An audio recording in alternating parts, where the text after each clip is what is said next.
ఇదన్నమాట 5. 6వ విషయాన్ని చూద్దారండి. ప్రకటన గ్రంథం 3వ అధ్యాయం 20వ వచనం.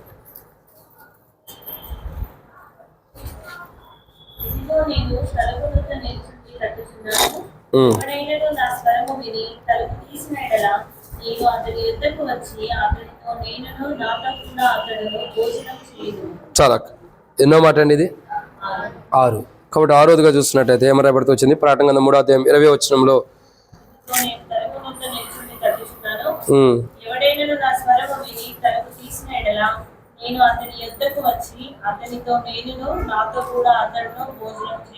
చాలా. కాబట్టి ఇక్కడ చూస్తున్నటువంటి 6వ మాట ఆత్మ సంగములతో ప్రేమతో చెప్తున్న 6వ మాట ఏంటంటే, ఆయన స్వరం విని ఆయన ఏదైతే తట్టుచున్నాడో ఆ తలుపు తీయాలని ఇష్టపడుతున్నాడు. ఆత్మ సంగములతో ఏమని చెబుతున్నాడు? ఆయన ఆత్మ సంగములతో ప్రేమతో చెబుతున్న మాట ఏంటంటే, మీరు ఆయన స్వరం విని ఆయన ఏ తలుపు అయితే తట్టుచున్నాడో దాన్ని తీయమంటున్నాడు. ఏమంటున్నాడు? ఏ తలుపు తట్టుచున్నాడో ఆ తలుపు తీయాలి.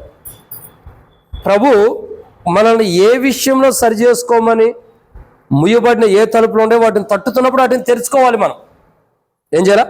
వాటిని తెరుచుకోవాలి. ఆ తలుపులు మూసేసుకోకూడదు. ఆత్మ ఏ తలుపులను అయితే తెరవమంటుందో ప్రభు తెరవమన్నాడు. ఆత్మ కూడా చెబుతుంది. ఏమని? ప్రేమతో చెబుతుంది, గద్దించి కాదండి, కోపంతో చెబుతలా. ఏమని చెబుతున్నాడు? ఆత్మ ప్రేమతో, ఆత్మ సంగములతో ప్రేమతో ఏమని చెబుతున్నాడంటే, ఏమని చెబుతున్నాడు? ఆయన స్వరం విని ఆయన ఏ తలుపు తెరవమన్నాడో ఆ తలుపు తెరువు. ఏ తలుపు తెరవమన్నాడో ఆ తలుపు తెరువు. ఇప్పుడు మన మందిరానికి ఎన్ని తలుపులు ఉంటాయి చెప్పండి? వెనక చూడకుండా 2 ఎటువైపున ఉన్నాయి? 2 ఎటువైపున ఉన్నాయి? మీ వెనక వైపున ఉన్నాయి. ఎక్కడ ఉన్నాయి? మీ వెనక వైపున. 2 తలుపులు ఎలా ఉన్నాయో విశ్వాస యొక్క జీవితంలో 2 తలుపులు ఉంటాయి. ఒకటి పాపాన్ని హృదయంలోకి ఆహ్వానిస్తానికి ఒక తలుపు ఉండిద్ది.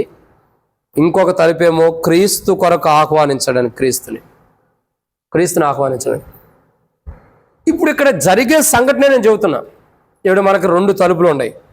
2 తలుపులు మనం ఓపెన్ చేసి పెట్టామా? 2 తలుపులు మనం ఓపెన్ చేసి పెట్టామా లేదా? ఎందుకని? ఒకటి చాలు. అంటే ఒక మార్గంలో రావాలి. 2వ తలుపు అవసరంలా. 2వ తలుపు ఓపెన్ చేసామంటే అర్థం ఏంటి? బయటికి వెళ్ళి వస్తాం, పాపంలోకి బయటికి లోపలికి తిరుగుతామని అర్థం.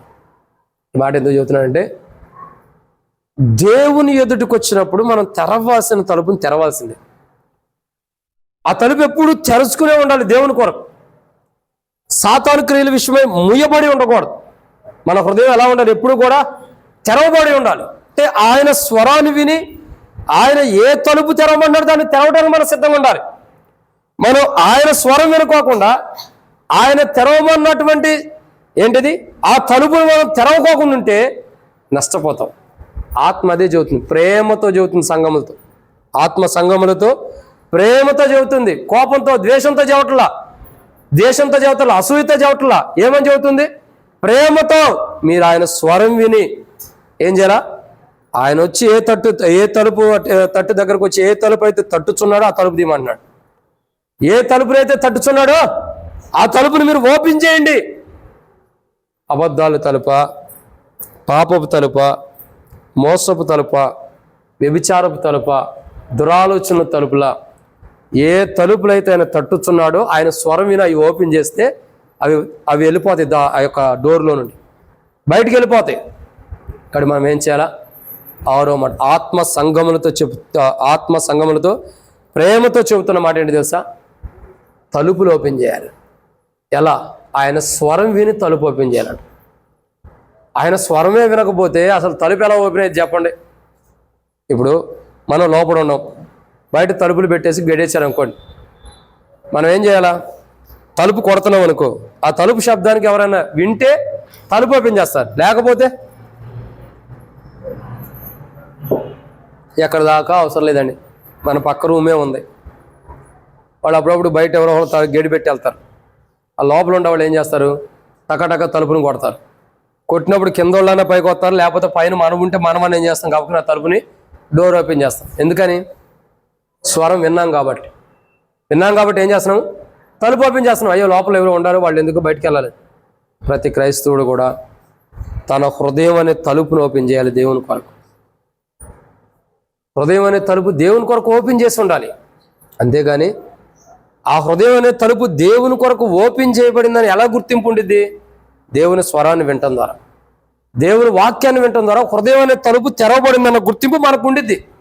దేవుని స్వరాన్ని వినపోతే మన హృదయం అనే తలుపు దేవుని కొరకు కాదు, దయ్యం కొరకు తెరిచినట్టు ఉండిద్ది. కానీ ప్రియులారా, బాల దగ్గరికి వచ్చి మనతో ఆత్మ సంగములతో ప్రేమతో చెబుతున్న మాట, హృదయం అనే తలుపు తెరుచుకొని రండి. అప్పుడేం చేయబడుతుంది? ఆయన స్వరాన్ని పూర్తిగా వినగలుగుతాం. అప్పుడేం జరుగుతుంది తెలుసా? ఏ వాక్యం అయితే చెప్తామో ఆ వాక్యం మన మైండ్కి ఎక్కుతుంది, మన హృదయానికి ఎక్కిద్ది. మన మైండ్కి ఎక్కిద్ది, మన హృదయంలోకి ఎక్కిద్ది. అంటే మనము మన యొక్క విధానము ప్రభు స్వరం వినే తలుపు మనం ఓపెన్ చేసుకుని రావాలి. ఆయన తట్టుచున్నాడు, మనం ఏం చేయాలి? తలుపు తెరవాలి. తెరిస్తే ఆయన స్వరాన్ని వినగలుగుతాం పూర్తిగా. ఆయన స్వరం విని నువ్వు తలుపు తెరిస్తే పూర్తిగా ఆయన స్వరాన్ని వినగలుగుతాం. వాళ్ళ దగ్గరికి వచ్చే మనం ఎంతవరకు మన యొక్క హృదయాలు తెరవబడినాయి? ఆయన వాక్య వెలుగులో ఆయన స్వరాన్ని విని మన హృదయం ఎంతవరకు మనం తెరుస్తున్నాం? ఎంతవరకు మన హృదయం తెరవబడుతుంది? వాక్య విధానంలో వింటున్న మన జీవితాల్లో ఆయన స్వరానికి ఎంత విలువిస్తున్నావు? అది ప్రాముఖ్యత. నువ్వు వాక్యం విని వాక్య ప్రకారం బల్ల దగ్గరికి వచ్చి సరి చేసుకోకుండా నాకేందిలే వాక్యం విన్నాను కదలే అని చెప్పి యథాస్థితికి వచ్చి బలలో పాల్గొంటే ఆయన స్వరానికి నువ్వు విలువ ఇవ్వట్లా. ఆయన స్వరానికి విలువ ఇవ్వట్లా అంటే ఆయన స్వరానికి వాల్యూ ఇవ్వట్లా. నువ్వు ఆయన స్వరానికి ఏం చేయట్లా? ఆయన స్వరానికి విలువ ఇవ్వట్లేదంటే అర్థం ఏంటి?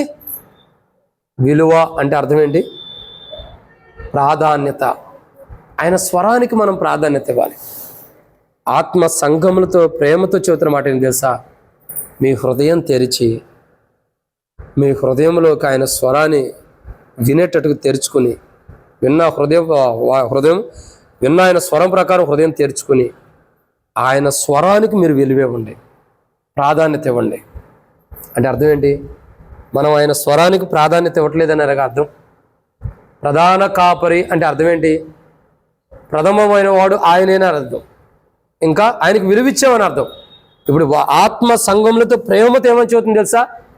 మీరు ఆయన స్వరానికి ఏదైతే వాక్యం ఉందో ఆ వాక్యానికి, ఆ స్వరానికి, దేవుని సేవకుని ద్వారా వచ్చినా దేవుడు మాట్లాడినా ఏదైతే దేవుని స్వరం ఉందో ఆ స్వరానికి మనం ఏం చేయాలా? విలువ ఇవ్వాలి. అంటే ఏం చేయాలి? విలువ అంటే ప్రాధాన్యత ఇవ్వాలి. మనం ఆ ప్రాధాన్యత ఇవ్వలేనప్పుడు నష్టపోతాం. దేవుని స్వరానికి ప్రాధాన్యత లేనప్పుడు దేవుని వాక్యానికి ఎందుకు ఉంటుంది? దేవునికి ఎందుకు ఉంటుంది? దేవుని బిడ్డలకి, దేవుని సేవకులకి ఎందుకు ప్రాధాన్యత ఉంటుంది? కాబట్టి మనం ఏం చేయాలి? దేవుని యొక్క స్వరమునకు ప్రాధాన్యత ఇవ్వాలి. అప్పుడే ఏ స్వరానికైతే మనం ప్రాధాన్యత ఇస్తామో, ఏ వాక్యం అయితే మనం వింటున్నామో ఆ వాక్యానికి ప్రాధాన్యత, అంటే మొదటి స్థానం ఏదైతే మనం ఇస్తామో ఆ వాక్యానికి ప్రథమ స్థానం ఎప్పుడైతే మనం ఇస్తామో అప్పుడు మన హృదయం ఆటోమేటిక్గా దేవుని కొరకు తెరవబడింది. దేవుని కొరకు తెరవబడింది. మరి ఇప్పుడు ప్రశ్నించుకుందాం ఒకసారి. మనం దేవుని యొక్క స్వరానికి ఎంత ప్రాధాన్యత ఇస్తున్నాం? ఎంత విలువిస్తున్నాం? అర్థమవుతుందండి? ఎంత ప్రాధాన్యత ఇస్తున్నాం? దేవుని వాక్యానికి మనం ప్రాధాన్యత ఇస్తుంటే, దేవుని స్వరానికి ప్రాధాన్యత ఇస్తే ప్రతిరోజు చెప్పబడే వాక్యానికి విలువ కట్టి ఆ వాక్య ప్రకారం ప్రార్థన చేస్తావు. ఆ వాక్య ప్రకారం నీ యొక్క జీవితంలో దేవునిలో జీవిస్తూ వస్తావు. వాక్య ప్రకారం చేయకపోతే కొంతమంది ప్రార్థన చేస్తారు, వాక్యం ఏం చెప్పారో ఆ వాక్యాన్ని మర్చిపోయి ప్రార్థన చేస్తాం. చెప్పిన వాక్యం అంతా కూడా ఏమైపోయిద్ది? ఎటో పోయిద్ది. మనం చేసే ప్రార్థన ఇంకో వైపు పోయిద్ది. వాక్యానికి విలువిచ్చి వాక్యానికి ప్రాధాన్యత ఇచ్చినప్పుడు మనం చేసే ప్రార్థన కూడా అక్కడే అర్థమైపోయేది. వాక్య ప్రకారం మనం ప్రార్థన చేస్తున్నాం. ఈరోజు బల దగ్గరికి వచ్చి మనం వాక్యపు జీవితం ఉండాలి. ఏముండాలా? ఆయన స్వరం విని ఆయన ఏదైతే తలుపు తట్టుచున్నాడో ఆ తలుపుని తీయాలి. తలుపుని తీయమంటుంది. ఆయన స్వరానికి, ఆయన స్వరమునకు ప్రాధాన్యత ఇచ్చి విలువిచ్చి ఆ తలుపును మీరు తెరుచుకోండి. ఏవైతే ముయ్యబడి ఉండో ఆ తలుపును మీరు తెరవండి అని చెప్పి ఏం సెలవిస్తుందండి? ఆత్మ సంఘములతో ప్రేమతో చెబుతుంది. ఏమని? మీ యొక్క హృదయాలు, మీ తలుపులు దేవుని స్వరానికి ప్రాధాన్యత ఇచ్చి మీ తలుపులు తెరుచుకోండి. ఇదిగో తలుపును తట్టుచున్నాను అన్నాడు కదా. ఆయన ఏ తలుపును తట్టుచున్నాడో ఆ తలుపుకి ఆ తలుపు దగ్గర ఆయన స్వరం వినబడుతుంది కాబట్టి ఆ స్వరానికి విలువిచ్చి ప్రాధాన్యత ఇచ్చి, ఆ స్వరం ఎక్కడైతే ఏ తలుపు దగ్గర వినబడుతుందో ఆ స్వరానికి విలువ ఇచ్చి ప్రాధాన్యత ఇచ్చి ఆ తలుపును తెరుచుకోండి అని ఆత్మ సంగములతో ప్రేమతో చూస్తుంది. ఈరోజు ఆయన స్వరం మన హృదయం దగ్గరకు వచ్చి, ఏ తలుపు దగ్గరకు వచ్చి మన హృదయం దగ్గరకు వచ్చి తట్టుతుందో ప్రేమతో మనం ఏం చేయాలి? ఆత్మ చెప్పిన మాట విని ఆ స్వరం విని తలుపు తెరుచుకోవాలి. అప్పుడే మనకు దీవెనలో ఎన్నో మాట ఇది 6. 7వ విషయాన్ని చూద్దారండి. ప్రకటన గ్రంథం 3వ అధ్యాయం 20 వచనం.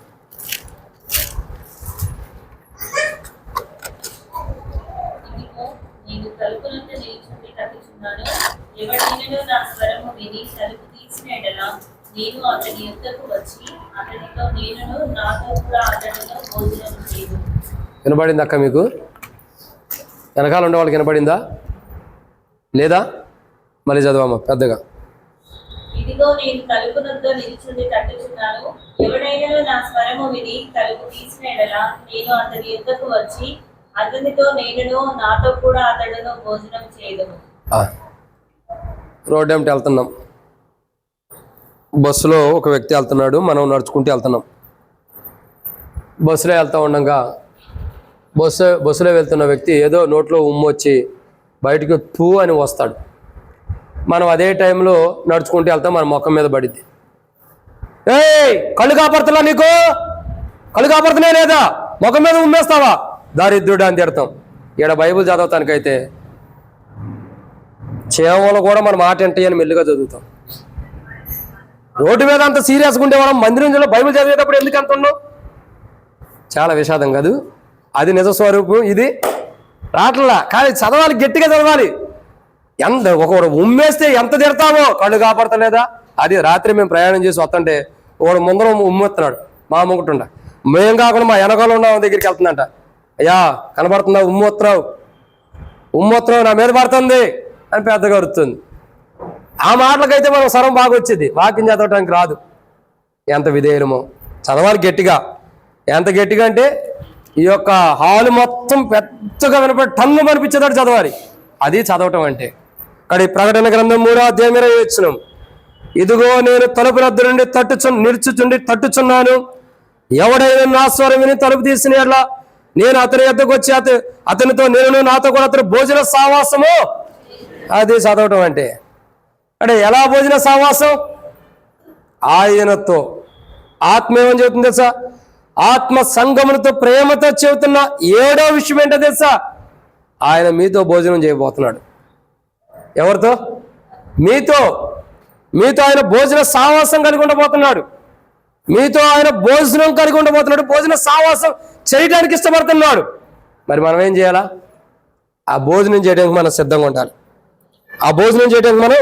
సిద్ధంగా ఉండాలి. ఆయనతో మనతో ఆయనతో మనము భోజనము కలిసి చేయడానికి ఇష్టపడుతున్నప్పుడు, చేయడానికి ఆయన మనతో పాటు కలిసి భోజనం చేయడానికి ఇష్టపడుతున్నాడు. ఆయన అంతగా ఆశపడుతుంటే మనం ఏ స్థితిలో ఆశపడి ఉండాం? ఆయన ఎంత ఆశ కలిగి ఉంటున్నాడు చూడండి, ఎంత ఆశ. ఆయన ఆశని తీర్చే స్థితిలో మనం ఉండామా? అర్థమవుతుందండి? ఆయన ఎంతో ఆశ కలిగి ఉంటున్నాడు. ఏమని? నేను మీతో భోజనం చేయాలని ఇష్టపడుతున్నా. ఆత్మ చెబుతుంది, అయా విశ్వాసులారా, అయా రక్షణ పొందిన దేవుని బిడ్డలారా, మారుమనసు బాప్తిసం పొందిన క్రైస్తవులారా, రక్షించబడిన దేవుని బిడ్డలారా, మీరు గుర్తుపెట్టుకోండి, మీతో పాటు ఆయన ఏం చేస్తున్నాడు? భోజనం చేయబోతున్నాడు. భోజనం భుజించిన అనుభవం ఒక ప్రాంతంలో ఉంది. అయితే ఆయన తిన్నాడని కాదు, కానీ ఒక ప్రాంతంలో ఉంది. చాలా చోట్ల చూడొచ్చు, కానీ ఒక కోణంలో యేసు ప్రభువారు పస్కా పండుగ పిమ్మట సిలువకి వెళ్ళక మునుపు ఆయన ఒక రొట్టెనెత్తుకుని కృతజ్ఞతాస్తుతులు చెల్లించి దానిని విరిచి, ఇది మీ కొరకై విరవబడుతున్న నా శరీరం, నన్ను జ్ఞాపకం చేసుకున్నడికి దీన్ని చేయడని చెప్పి అందరికి ఇచ్చాడు. ఇది మీ కొరకు చిందించబడుతున్న నిబంధన, నూతన నిబంధన రక్తం, అనేకుల పాప క్షమాపణ కొరకు ఇదిగో మీకు ఇవ్వబడుతుంది అని ప్రభువు ఏం చేశాడు? 12 మంది శిష్యులతో ప్రేమా విందు కలిగి ఉన్నాడు. విందు ఎంతమందితో? ఇంకేమైనా ఉండారో నాకైతే తెలియదు, కానీ నాకు తెలిసినంతవరకు 12 మంది అయితే కన్ఫర్మ్. 12 మందిలో ఈడు కూడా ఉన్నాడు. ఎవరు? దొంగ కూడా అక్కడే ఉన్నాడు.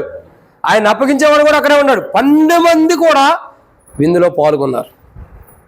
ప్రియుడా, 12 మంది పాల్గొన్న విందు ఎలా ఉంది? విందుశాల అంతా ఎలా ఉంది చెప్పండి? విందుశాలకు వచ్చినప్పుడు ఆ విందుశాల అంతా ఎలా ఉంది? లూకా సువార్త 22వ అధ్యాయంలోనూ మత్తయి సువార్త 22వ అధ్యాయంలోనూ మనం చదువుతాం. విందుశాల ఎలా ఉంది? విందుశాలకు వచ్చిన వారందరితో కూడా విందుశాల నిండిపోయిందంట. ఇప్పుడు ఈ విందుశాల ఎలా ఉంది? 12 మందితో నిండిపోయి ఉంది.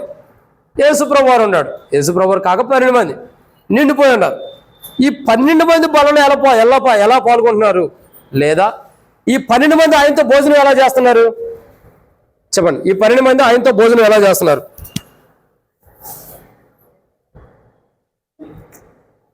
ఎలా చేస్తున్నారు? తమను తామును పరీక్షించుకుని, తమను తామును సరిచేసుకుని, తమను తామును విమర్శించుకుని, తమను తామును పరీక్షించుకుని బలలో పాల్గొంటున్నారు. అయితే 12 మంది కాదండి, 11 మంది. 12వ వాడు ఉన్నాడు. ఎవరో వ్యక్తి బాగా గుర్తుండిద్ది, ఇస్కరియోతు యోధ. ఇప్పుడు వాడిదే మనకు అవసరం.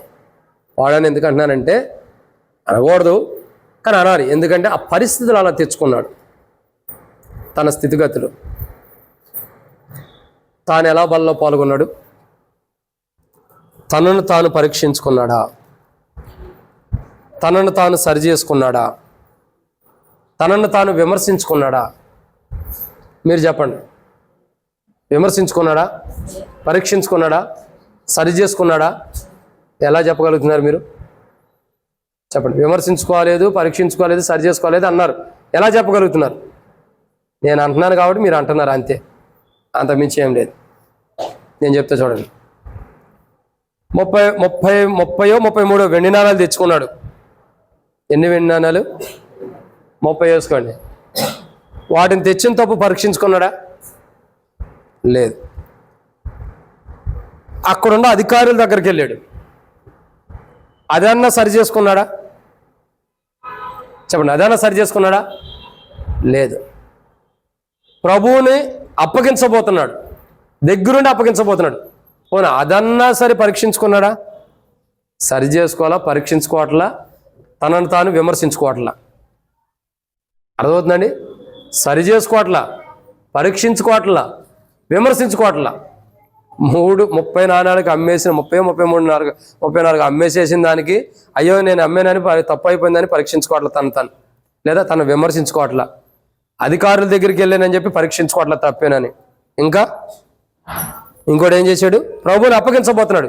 ఇది నేను చేయడం కరెక్ట్ కాదు, ప్రభువుని అప్పగించడం అని. పోనీ ఆ విషయంలో సరి చేసుకున్నాడా? అదేలే. మరి ఇప్పుడు ఈయన ఎట్లా బలలో పాల్గొన్నాడు? ప్రభు చెప్పిన మాట ప్రకారం పాల్గొన్నాడా? ప్రభు చెప్పిన విధానంలో పాల్గొన్నాడా? ప్రభు చెప్పని విధానంలో పాల్గొన్నాడా? వాక్యం అర్థమైందా లేదా మీకు? అర్థమైతే ఆన్సర్ ఇవ్వండి. ఎలా పాల్గొన్నాడు? ప్రభు చెప్పిన కోణంలోనా, చెప్పని కోణంలోనా? చెప్పని కోణంలో. ఎందుకని? తనను తాను విమర్శించుకోవాలా, తనను తాను పరీక్షించుకోవాలా, ఇంకా తన జీవితంలో ఏ తప్పు చేస్తున్నాడో దాన్ని సరిదిద్దుకోవట్లా. విమర్శ లేదు, పరీక్షించుకోవడం లేదు, తను తాను సరి చేసుకోవట్లా. మరి ఎలా పాల్గొన్నాడు? ప్రభు ఇచ్చాడు, తీసుకున్నాడు. అందరూ ఎట్ట తింటున్నాడు చూశారు, తిన్నాడు. అందరూ ఎట్ట తాగుతున్నారో చూశాడు, ఎత్తిపెట్టి తాగుతున్నాడు. బల్ల అనేది ఒక రొట్టెని అందరం ఎలా చిన్న చిన్న ముక్కలు తీసుకుంటున్నామో పాత్రలోది కూడా అట్టగా తాగాలి. 100 మంది ఉంటారు. పాత్ర ఎట్ట తాగుతారు? ఎత్తిపెట్టి తాగుతారు. పెదాలకు కూడా అందం, ఎత్తిపెట్టి తాగుతారు. పాత్ర ఎలాంటిదంటే మనమందరం ఒకటే స్వభావాలు, మనస్తత్వాలని ఇట్లా చక్కగా నోటి కానిచ్చుకుని తాగుతారు పాత్ర. వాళ్ళు కరెక్ట్గా బలలో పాల్గొన్నారని అర్థం. ఎవరు? ఇప్పుడు చెప్పండి, ఎవరు కరెక్ట్గా బలలో పాల్గొన్నట్టు? మరి ఎన్ని రోజుల నుంచి ఎలా పాల్గొన్నామో చెప్పాలి మీరే. ఎలా పాల్గొంటారు బలలో? ఇట్ట పాల్గొనే వాళ్ళు ఆమె ఎంగిలి, ఈయన ఎంగిలి, ఈయన తాకిడు, ఆయన తాకిడని దూరంగా పెట్టుకుని పాల్గొంటాం. కానీ హెబ్రోన్లో అలా ఉండదు. ఎలా ఉండేది? ఇప్పుడంటే కప్స్ వచ్చేసినాయి కోవిడ్ తర్వాత. ఒకప్పుడు హెబ్రోన్లో నేను చూసేవాడిని. ఇలా తీసుకుని చక్కగా పెదాలు కానిచ్చుకుని తాగేవాడు. ఎందుకు తెలుసా? ఆ 2000 మంది మేమందరం ఒకటే కుటుంబ సభ్యులు. మీ పిల్లలు ఉంటారు, కరుసు పట్టుకుని నీళ్లు తాగుతారు. తాగిన తర్వాత మీరు ఏం చేస్తారు? మళ్ళీ గాజు కడుగుతారా? మీరు తాగాల్సినప్పుడు చెప్పండి, ఏం చేస్తారు? వెళ్ళిపోయి ఆ పాటే గాజు ముంచి తెచ్చుకుని తాగుతారు. అదే అయ్యో నా కొడుకు తాగాడు అని చెప్తారు. బాగా కడిగి తెచ్చుకుని తాగుతారా? సంఘం అంటే అంతే. ఒకటే కుటుంబం, ఒకటే శరీరం, ఒకటే పానీయం. ఎలా ఉండాలి? కొంతమంది ఉంటారు మందిరంలో కూడా కుల మతాలు ఉంటాయి. బల్ల దగ్గర కూడా వాళ్ళు చేత్తో పట్టుకున్నారంటే నేను చేయెత్తి తాగుతా ఉంటాను. ఇవన్నీ మనం పెట్టుకుంటున్న ఆకాంక్షలు, మనం పెట్టుకున్న తీర్మానాలు. బల్లలో పాల్గొనే వ్యక్తి ప్రభు యొక్క దేహాన్ని ఇలా తీసుకుని చిన్న ముక్క తీసుకుని నోట్లో తినాలా? పాత్ర దగ్గర తీసుకుని దాని నిమిత్తమై కృతజ్ఞత చెల్లించి పెదాలు కానిచ్చి తాగాలి ఒక చుక్క. అప్పుడు అర్థం ఏంటంటే మనమందరం ఎలా ఉండాం? క్రీస్తు దేహంలో ఒకే అవయవాలు అయినప్పటికీ క్రీస్తు దేహంలో ఎలా ఉన్నాము? ఒకే అవయవంగా ఉన్నాం. కానీ మనం అందరం ఎలా ఎవరమే? ఆ యొక్క అవయవాలు మాత్రమే, కానీ ఒకే దేహంలో ఉండం. అది అక్కడ రుజువుపరచబడుతుంది. ఎక్కడ రుజువుపరచబడుతుంది? నువ్వు ఎప్పుడైతే పెదాన్ని కానిచ్చి అందరితో పాటు కలిసి తాగుతావో, కుల మతాలు భేదాలు లేకుండా వాళ్ళు అటు తాగారు నేను ఇటు తాగకూడదని అవన్నీ మనసులో పెట్టుకోకుండా ఎప్పుడైతే పెదాలు కానిచ్చి చక్కగా తాగుతావో అప్పుడు ఏం చేయబడుతుందండి? చెప్పండి.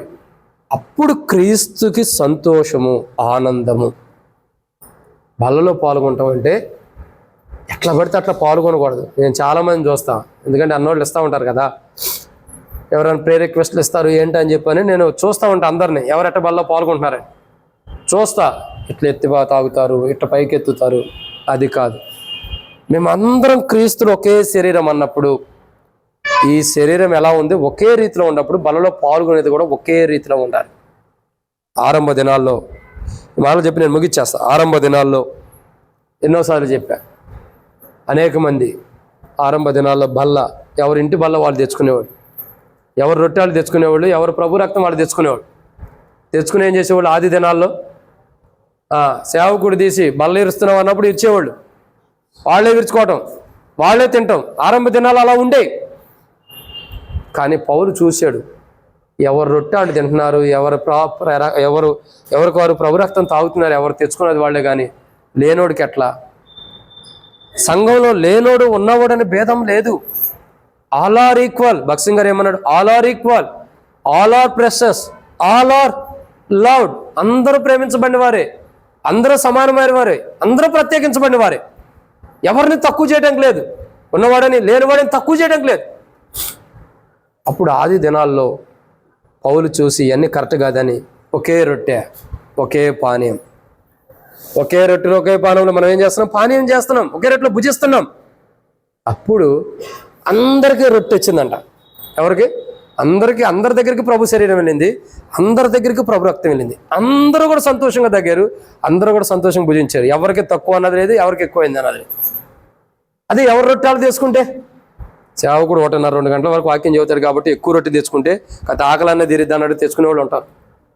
తెచ్చుకోరా, ఈయన ఎప్పుడు చెప్పినా ఎన్నిసార్లు చెప్పినా ఈయనకి బుద్ధి ఉండదు అట్టాగే చెబుతూ ఉంటారు అనుకునే వాళ్ళు కొంతమంది ఉంటారు. కానీ ఎవరు రొట్టె మనం ఎక్కువ రొట్టె తీసుకెళ్తే ఆ రొట్టె తినే టైంలో ఎక్కువ తినొచ్చు అన్న వాళ్ళు కూడా ఉంటారు ఆ దినాల్లో. పౌలు అన్నీ చూసి అట్ట కాదు, ఒకే రొట్టె ఒకే పానీయం. దాన్ని ఎలా భుజించాలా? మనం అందరం కూడా ఒకే రొట్టెలో పాల్గొంటున్నాం. అపోస్తలుడైన పౌలు కొరింథీయులకు రాసిన మొదటి పత్రిక ఎన్నో అధ్యాయము అపోస్తలుడైన పౌలు కొరింథీయులకు రాసిన మొదటి పత్రిక ఎన్నో అధ్యాయం చెప్పండి? 11వ అధ్యాయం. కరెక్టేనా? అపోస్తలుడైన పౌలు కొరింథీయులకు రాసిన మొదటి పత్రిక ఎన్నో అధ్యాయము? 10వ అధ్యాయం చూద్దారండి. మీరు 11 అంటున్నారు, నేను 10వ అధ్యాయం చూపిస్తాను. 10వ అధ్యాయం 15వ వచనం నుండి. బుద్ధిమంతులతో మాట్లాడినట్టు మీతో మాట్లాడుచున్నాను, నేను చెప్పు సంగతిని మీరే ఆలోచించుడి.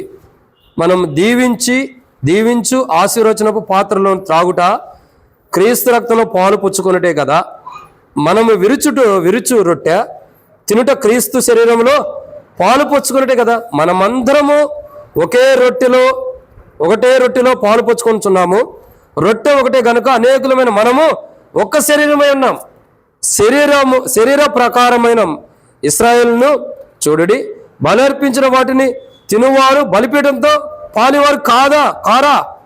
కాబట్టి ఇక్కడ రాయబడిన మాట ఏంటంటే, సరే ఇశ్రాయేలు గురించి మనకు వద్దండి, ఒక మాట ఏమనుంది అక్కడ రాయబడిన మాట మనకు కావాలి.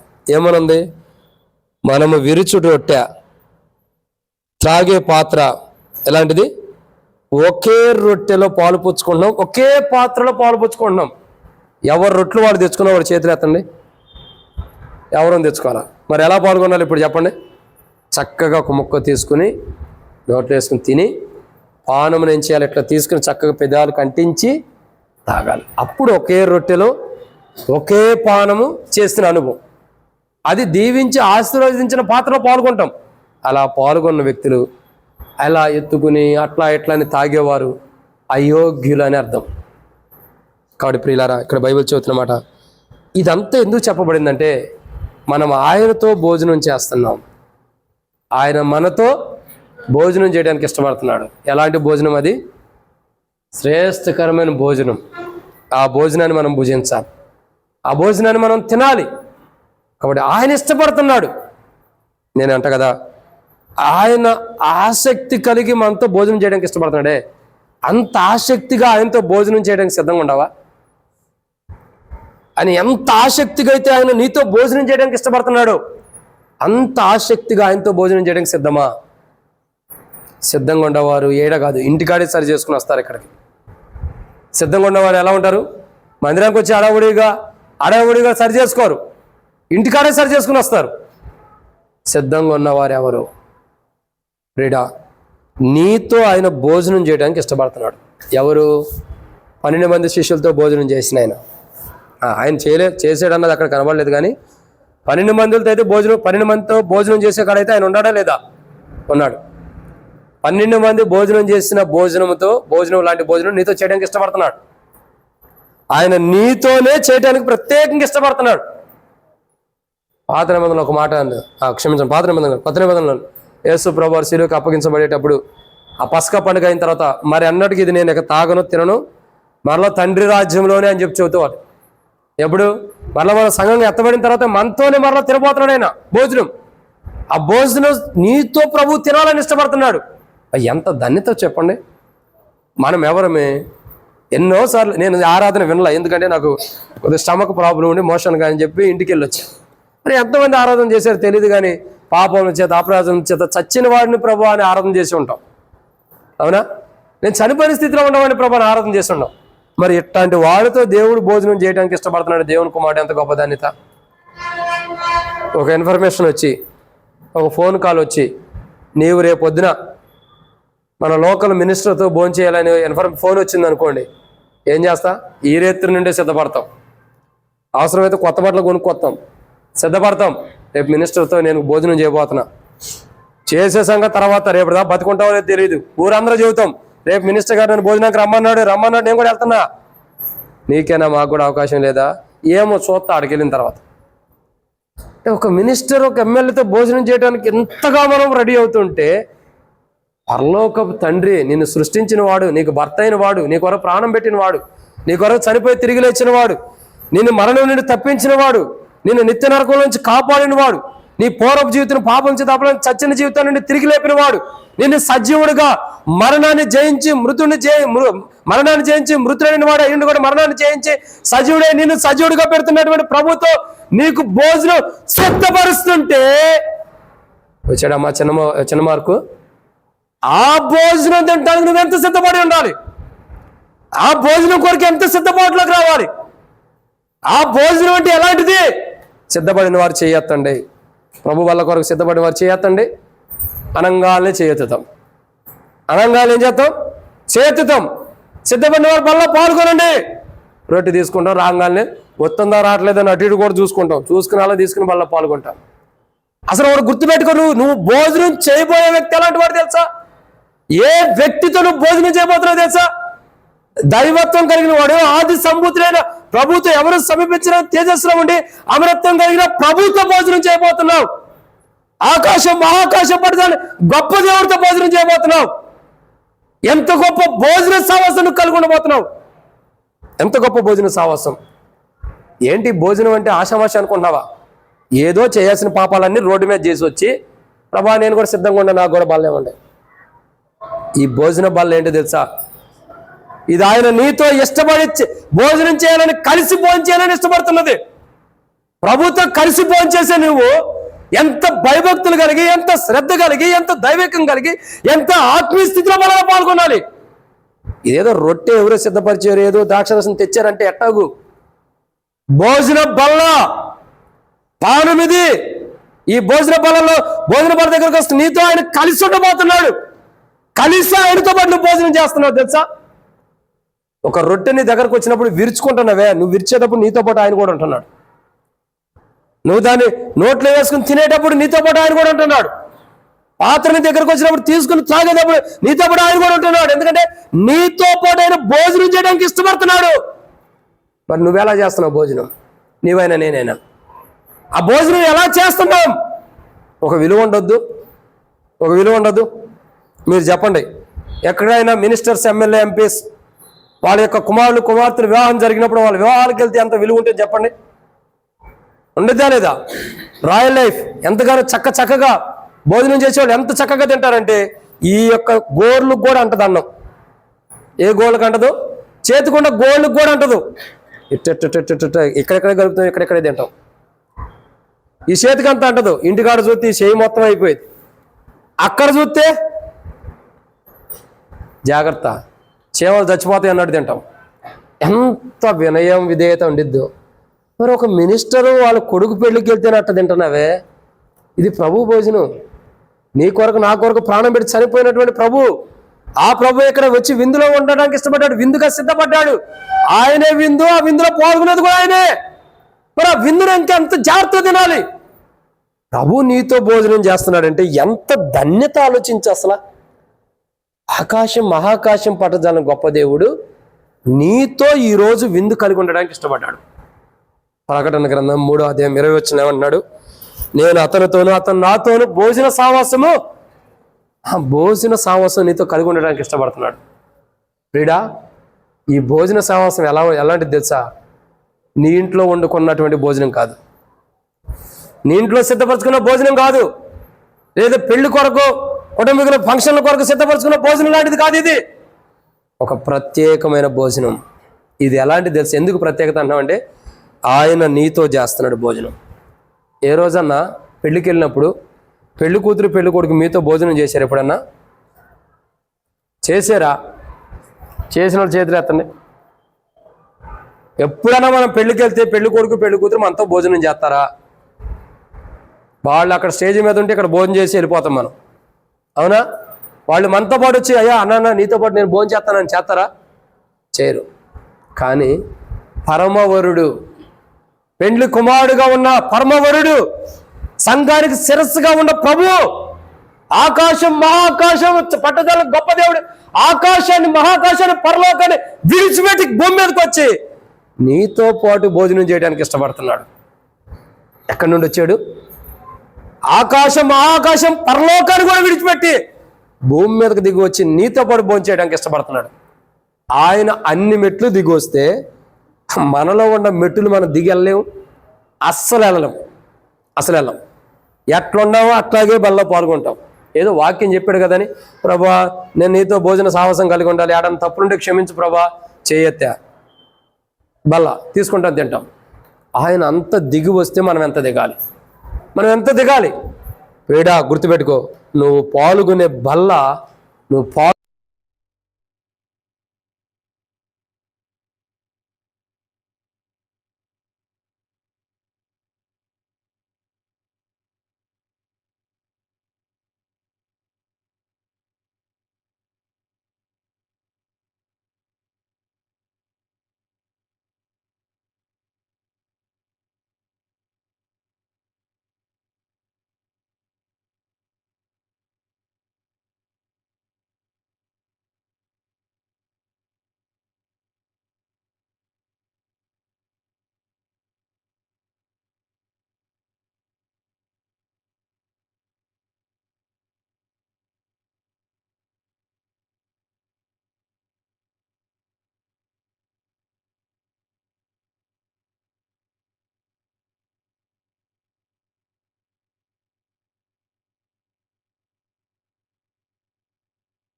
చేయడానికి ఇష్టపడుతున్నాడు, నీతో భోజనం చేయడానికి ఇష్టపడుతున్నాడు. నువ్వేం చేయాలా?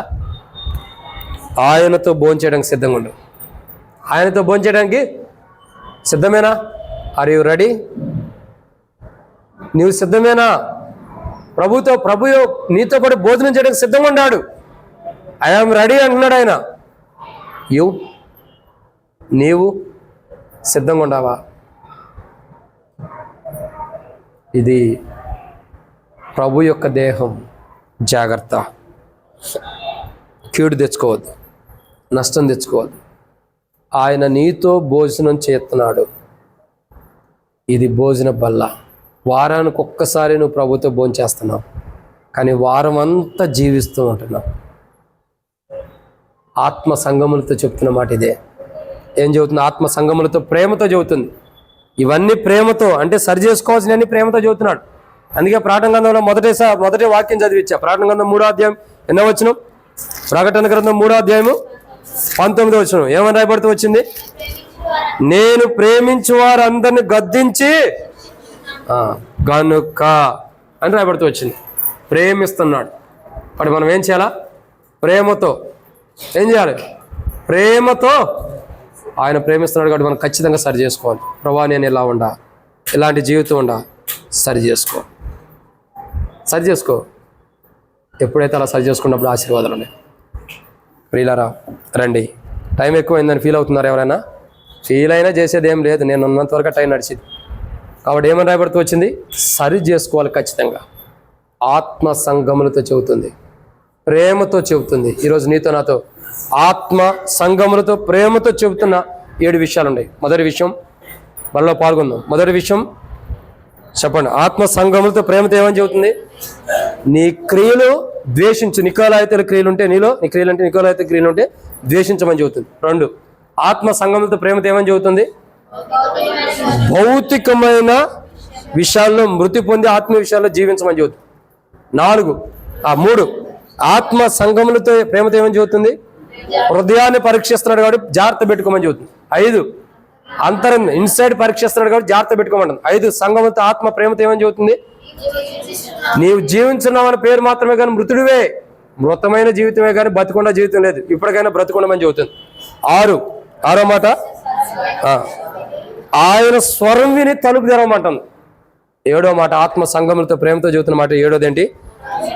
ఆయనతో పాటు భోజన సావాసం నువ్వు చేయాలి. ఆయన నీతో చేయడానికి సిద్ధంగా ఉన్నాడు. ఇవన్నీ ప్రేమతో చెబుతున్నారు. అంటే ఇవి మనలో బలహీనతలు ఉన్నాయి, 7 విషయాలు మనలో లోపాలు ఉన్నాయి. వాటిని సరి చేసుకుని బలలో పాల్గొనమని ఆత్మ ప్రేమతో హెచ్చరిస్తుంది. ప్రేమతో చెబుతుంది. ప్రేమతో చెప్పడం అంటే హెచ్చరించడమే. ఆ ప్రేమను మనం తెలుసుకుంటే ధన్యులం, లేకపోతే నష్టపోతాం. అట్టి నష్టం మనం కలుక్కోకుండా ఆ ప్రేమతో హెచ్చరించే మాటల ప్రకారం వాటిని మనం పొందుకున్నట్లు మన క్రియలు సరిలేవా, మృతమైన జీవితం ఉందా, హృదయం ఎలా ఉంది, అంతరంగం ఎలా ఉంది, మనం ఎలా జీవిస్తున్నాం. తర్వాత చూసినట్టే మనం ఆయన స్వరాన్ని ఎంతవరకు వింటున్నాం. తర్వాత చూసినట్టే ఆయనతో పాటు మనం ఎంతవరకు సావాసం కలిగి ఉంటున్నాం, భోజన సావాసం. ఇవన్నీ పరీక్షించుకుందాం. వీటిల్లో ఏ ఒక్కటి తప్పిపోయినా సరి చేసుకుని బలలో పాల్గొందాం. ఒక మాట చదవండి. ప్రకటన గ్రంథం 4వ అధ్యాయం 1వ వచనం. ప్రకటన గ్రంథం 4వ అధ్యాయం 1వ వచనం. ప్రకటన గ్రంథం 4వ అధ్యాయం 1వ వచనం. ఎవరైనా చదవండి. ఏ సంగతులు? ఇవన్నీ చెప్పిన తర్వాత ఏం జరగబోతుందన్నది చెబుతున్నాడు అక్కడ. 4వ అధ్యాయం 1వ వచనం. 4వ అధ్యాయం 1వ వచనం ఏమంటాడు? ఈ సంగతులు జరిగిన తర్వాత. ఏ సంగతులు అన్నది ఇప్పుడు 14 విషయాలు చూసాం. మనకు జరగబోయే 7 విషయాలు, ఆరాధనలో జరిగిన 7 విషయాలు, జరగబోయే మేలు, మనం ఏం చేయాలన్నది 7 విషయాలు చూసాం. వీటి తర్వాత జరగబోయే మీకు చెబుతాను అన్నాడు. అప్పుడు మనం ఏం చేయాలి? ఇప్పుడు ఇవి సంగతులు జరిగిన తర్వాత మనం ఏం చేయాలా? ఆ సంగతులు జరిగిన తర్వాత ఏం జరిగిద్ది అన్నది వచ్చే వారం నుండి మీకు తెలియపరచబడుతుంది. ప్రతి మాట కూడా ధ్యానించుకుంటూ వెళ్తాం. ప్రకటన గ్రంథం ఇక అర్థమవుతుంది అసలైన ప్రకటన గ్రంథం ఎందుకు ధ్యానిస్తున్నాం అన్నది. కాబట్టి ఈ సంగతులు అంటే ఆత్మ సంగములతో ఆనందముగా ప్రేమతో చెప్పే సంగతులు అయిన తర్వాత ఏం జరుగుతుందన్న తర్వాత ఉంది. ఇప్పుడు ఆత్మ ఏమి చెప్పింది, ఏ సంగతులు చెప్పిందో అవి మనం సరి చేసుకోవాలి. అట్లు సరి చేసుకున్నట్లు ప్రభు మనకి సహాయం చేయను కాక. సరి చేసుకునే క్రైస్తవ జీవితాన్ని ప్రభు మనకు అనుగ్రహించి సరి చేయబడిన వారమే ప్రభు వాళ్ళ యోగ్యమైన రీతిలో పాల్గొనడం కొరకై ఈ దేహం, ఈ రక్తం మన కొరకై విరగొట్టబడి చిందించబడి మనకు సమీపం ఉంది కాబట్టి ఈ బలలో యోగ్యమైన రీతిలో మనం పాల్గొన్నట్టు ప్రభు సహాయం చేయను కాక. ఆమేన్. దయచేసి ఎవరికి వారం పరీక్షించుకుందాం. అట్లాగే మౌనంగా ఉందాం, ప్రార్థన చేసుకుందాం. ప్రార్థన.